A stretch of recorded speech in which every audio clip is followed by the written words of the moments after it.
membantu Anda mencari orang-orang yang hilang dalam hidup Anda. Petunjuk-petunjuk akan kami telusuri. Terkadang penolakan-penolakan dalam pencarian itu sering terjadi. Walaupun pencarian itu susah, memerlukan waktu dan tenaga, tapi dengan niat yang tulus dan ikhlas, saya dan tim akan terus membantu Anda. Untuk menyayangi kamu dengan sepenuh hati, apakah harus menahan sesakit ini? Ku ingin hati terlatih untuk tak sakit merasakan patah hati yang mengerti. Ditinggal pergi sama seseorang yang kita cintai. Ini pasti berat banget. Perasaan hancur, kecewa, frustasi, semuanya numplek jadi satu. Nah, ini yang terjadi sama klien kita namanya Soraya.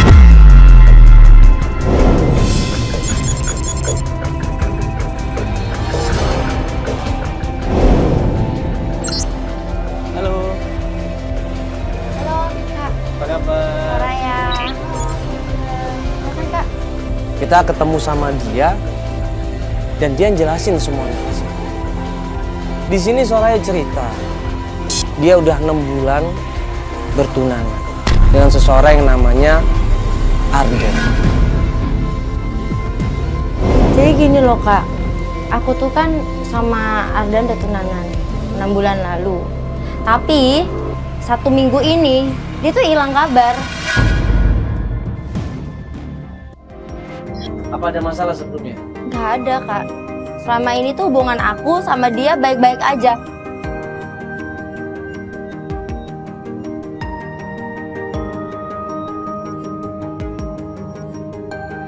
Dia berusaha sendiri, dia berusaha mencari. Biaya, waktu, tenaga, perasaan semuanya sudah dicurahkan. Dan tiba-tiba Arden ini gak ada kabar sama sekali. Teleponnya mati, teman-temannya udah ditanyain gak ada yang tahu.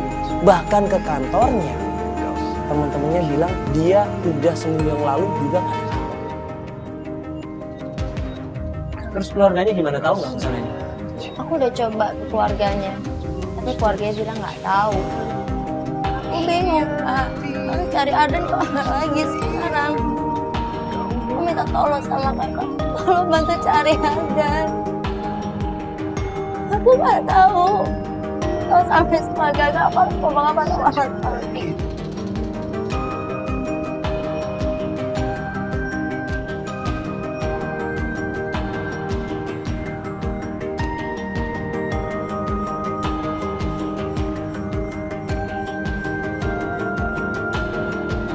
Mereka belum tahu sama sekali. Gak ada yang tahu Kak. Ini aku masih menunggu sendiri. Aku belum berani cerita.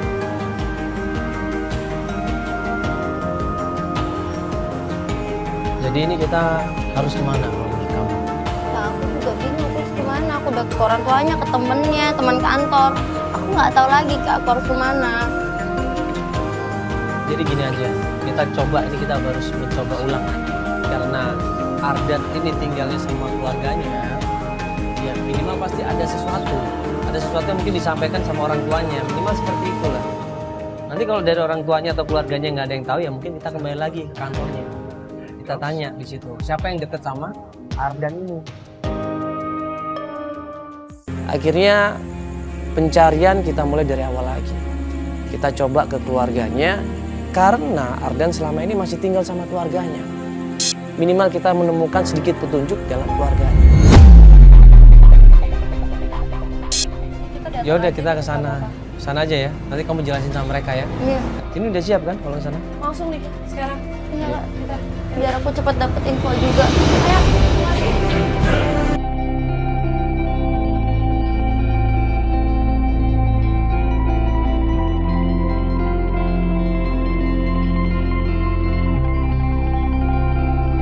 Kita menuju ke rumah keluarganya.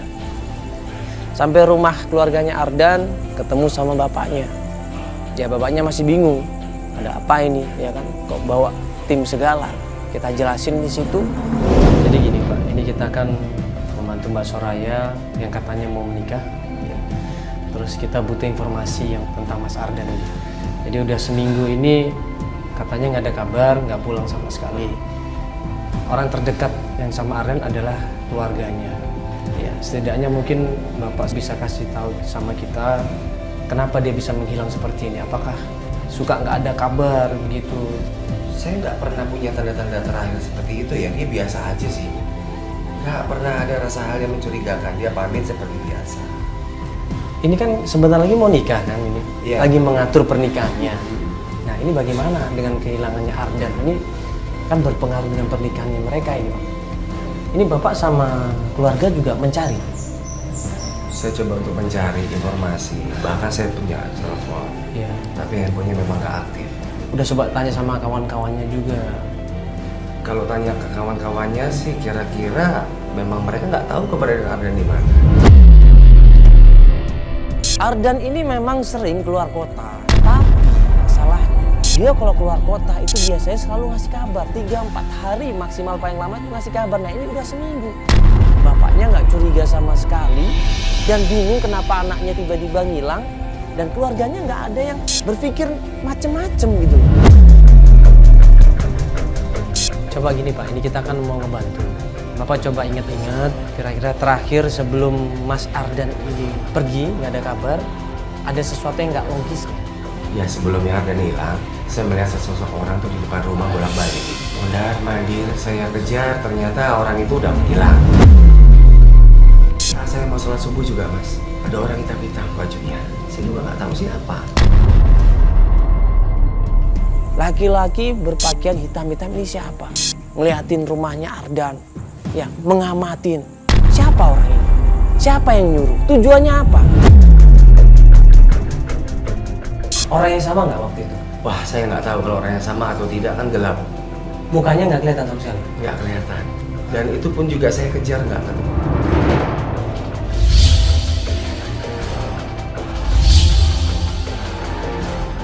Sebelum Ardan menghilang, temannya Ardan tuh namanya Rani pernah kesini. Rani Pak. Iya, kamu kenal? Rani, temen deketnya. Siapa itu Rani? Nah ini pas kita mau tanya siapa Rani, tiba-tiba dateng nyokapnya Ardan. Dia marah-marah di situ, nggak suka kehadiran kita, apalagi ngelihat Soraya. Ada apa ini rame-rame? Segala pakai kamera lagi. Ini lagi.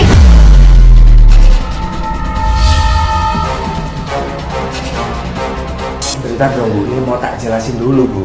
Saya udah bilang ya, saya udah peringatkan kamu nggak usah kesini lagi. Bu, saya cuma mau nyari Ardan, Bu. Dibilangin saya nggak tahu.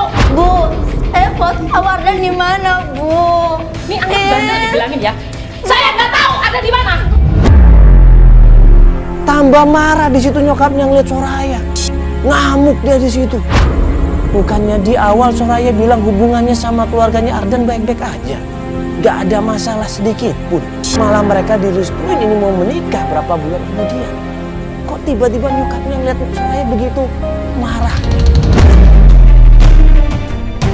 Malu Bu dilihat orang-orang Ya nih Pak, Bapak jangan tunjukkan. Perempuan ini kok bawa sih? Bapak merah sama semua bisnis ada semua. di rumah Bu, malu Bu. Waduh, morotin. Jangan-jangan selama mereka tunangan, uangnya Ardan ini diporotin habis sama Soraya. Kita semua diusir di situ, berusaha nerangin baik-baik gak bisa. Keluar dari sini, keluar. Maafin istri saya Mas ya. Iya, Apaan sih? Pakai kamera segala ini. iya Ibu, maaf, iya Ibu, kita pulang ya, kita keluar dari sini. Iya, Ibu tenang aja. Ini siapa emang? Iya, Ibu. Apa lagi ini? Iya. Ya. Keluar. Keluar. Ibu ya udah. Jangan urusan kami ya. Selama diusir, gue bertanya-tanya di situ apa yang terjadi ini. Pasti ada sesuatu ini. Soraya ini pasti menyembunyikan sesuatu. Ya udah. Iya, iya. Iya, iya, Mas, maaf ya Mas ya. Iya, iya Pak. Ya, saya suka. Iya, Ibu, kita keluar.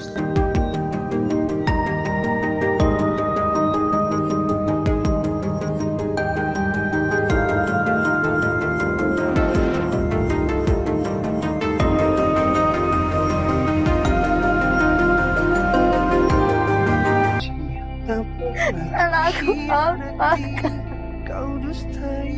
Kenapa aku diusir?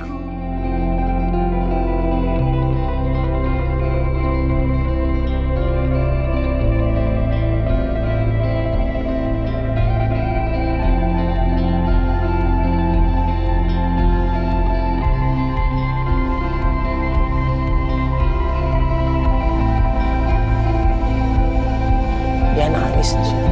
Dia udah kaget. Katanya dia juga nggak tahu kenapa nyokapnya bilang seperti itu. Terus dia menangis. Dia depresi di situ.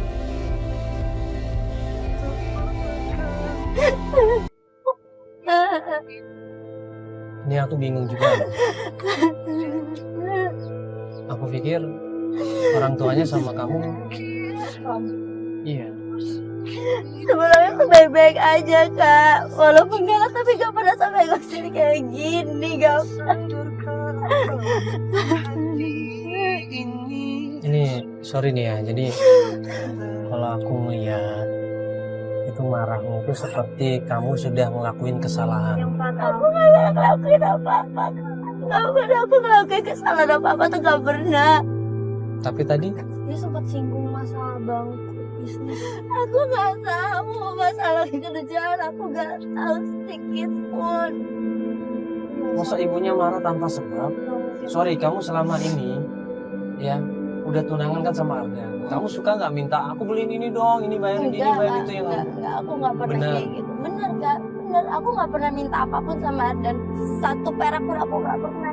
kamu jujur aja gitu, nggak usah malu-malu sama kita. Aku gak pernah minta apapun.